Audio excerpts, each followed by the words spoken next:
돌려가지고 망하기 1989년에 외채 다 갚았다고 해가지고 막 축하연하고 했습니다. 외채 갚다가 이 망한 나라 중에 하나예요. 외채를 다 갚다가. 외채는 적당히 가지고 있는 게 좋은데, 아니, 외채를 왜 갚습니까? 외채 많이 끌어들여서 망한 게 아니라, 외채를 갚다가 농산물도 막 부족하게 되고 막 이렇게 된 거예요. 왜 갚습니까? 자기 개인. 차우세스쿠는, 야, 외채를 갚았다. 근데 다른 공산국가는 외채 허덕인다. 포옹되기 위해서 이런 짓을 하고. 그 다음에 인구를 불려야 되겠다 해가지고 낙태를 금지시켰어요. 낙태. 그러니까 어떻게 됐느냐. 아니 4사람 5사람 뭐 이거 뭐 부양이 안 되잖아요. 그래서 애를 막 버리기 시작해요. 그 버려진 고아들 다 모으니까 10만 명이 됐어요. 10만 명이. 그리고 차우세스쿠가 망했을 때 국가에서 관리하고 있던 고아가 10만 명이었습니다. 10만 명.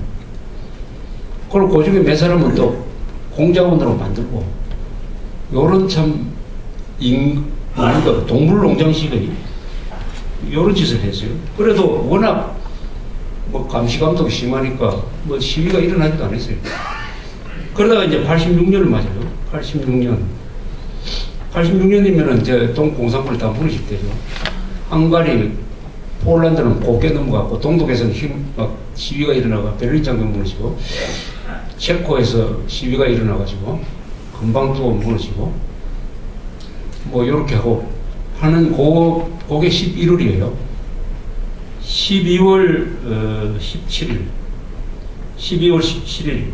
자그마한 도시에서 무슨 일이 하나 일어났습니다. 이게 부카레스트도 아니고 저 지방에 있는 도시예요. 지방에 있는 도시인데 이름이 키미소아라라는 데서, 이것도 뭐 관공 문제하고 아무 관계없는 사건이 하나 났어요. 뭐냐, 루마니아에는 지금도 그렇지만 헝가리 계통 사람들이 많이 삽니다. 과거에 루마니아 이게 헝가리 영역이었어요. 그러다가 1차 세계대전 때 헝가리 오스트라리아 제국이 망하니까 루마니아가 새로 만들어지면서 거기에 루마니아 사람들이 많이 살게 됐는데, 거기 목사 한 사람이 인종 뭐 갈등을 조장한다 이래가지고 그 목사를 파면을 해가지고 쫓아내게 됐어요. 그 사건이 일어나니까 그 추종자들이, 그 목사 추종하던 사람들이 몇십 명 모여가지고 그 앞에서 막 시위를 했습니다. 근데 학생들이 지나가다가 보니까 거기에 또 가담을 해요. 그 학생들은 그 사건하고 아무 관계 없는데 왜 가담을 하느냐. 학생들이 거기에 가담을 했대, 그죠? 시위를 할, 지금 보니까 이 주변 국가에서는 막 공산권이 무너지는데 루마니아에서는 조용하다. 학생들이 속이 부글부글 끓고 있는데 마침 구경을 또 해보니까 그 뭐 종교 문제가 가지고 하니까 뭐 어쨌든 여기에 가담하자 해가지고 학생들이 그 시위에 그 목사 편에 서가지고, 그것도 헝가리 사람 편에 서가지고 가담을 하니까 이게 큰 시위가 되어버렸어요. 이게 그 뒤부터는 반정부 시위로 갑니다. 그러니까 불만이 팽배해 있을 때는 무슨 이유든지 딱 갈등이 생기면 그게 커지는 겁니다. 커지는. 그동안 쌓았던 불만을 이런 사건을 키우면서 폭발하는 거니까 완전히 성격이 바뀌어버렸어요. 그러면 시위 진압은 어떻게 하느냐 하면, 원래 경찰이 하는 거 아닙니까? 경찰이 아주 강력한 경찰이 있었어요. 경찰이 진압해서 잘 안 된다 하니까 바로 군대를 불러들였어요. 군대를. 그런데 여긴 또 이 폭동진압 군대가 또는 폭동진압 경찰 부대가 루마니아에는 없었습니다. 이것도 또 독재자의 과대망상인데, 내가 이렇게 인기가 있는데 누가 감히 폭동을 일으키겠느냐 해가지고 우리나라와 같은 정경 같은 조직을 안 만들었대요. 그럼 누가 진압을 합니까? 경찰이 무너지면 군대가 진압을 해야죠.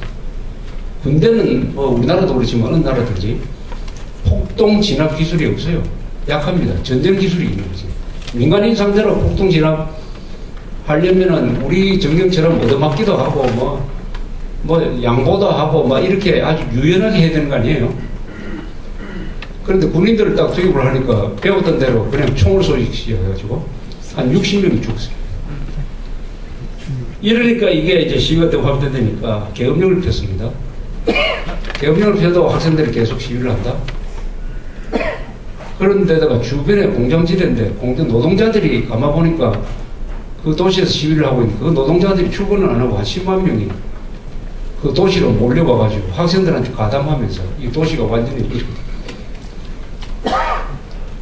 그런데 그때부터 요구사항이 좌우세스고 물러나라 이렇게 또 한 걸음 더 에스컬레이트 되는 거예요.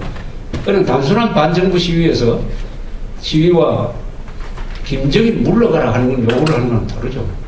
순식간에 좌우세스고 물러가라 이렇게 되었습니다. 그런데 이 지방에서 일어났기 때문에 이 소식이 북한에 있을 때는 전해지지도 않았어요. 그러나 미국에 그때 미국 사람들이 주로 운영을 하던 미국 소리 방송과 유럽에서 자유 유럽 방송이라는 게 있었어요. 그쪽에서 라디오로 계속 이 소식을 전했어요. 그걸 들은 사람은 뭐 많지는 않았겠다.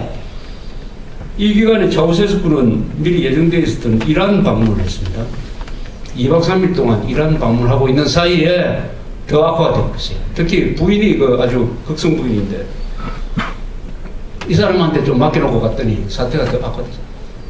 타협도 안 되고 12월 20일 날 차우세스쿠가 이란 방문을 마치고 돌아왔습니다. 그래서 아주 중요한 결정을 해요. 다음 날에 인민궁전 앞에서 우리 편 다 모아가지고 우리 관제 데모 한번 하자 이래 된 겁니다.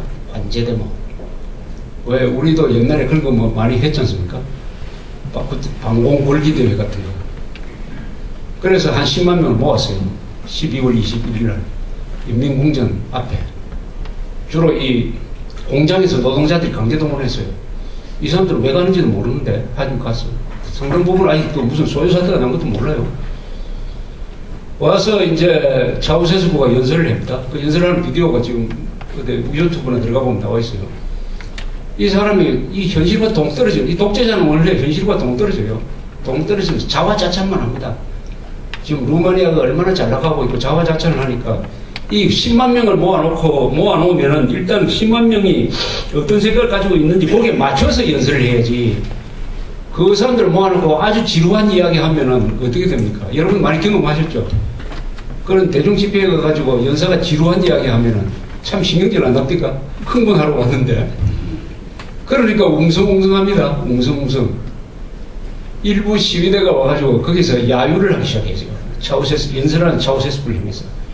야유를 하기 시작하니까 웅성웅성 하던 사람이 안 그래도 지루하던 차에 잘 됐다 해가지고 차우세스쿠를 야유를 합니다. 야유를 하니까 차우세스쿠는 이 이야기를 평생 처음 들어보는 거예요. 아니 김일성, 김정일이 연설할 때 야유하면 어떻게 되겠습니까? 그러니까 굉장히 당황을 해요.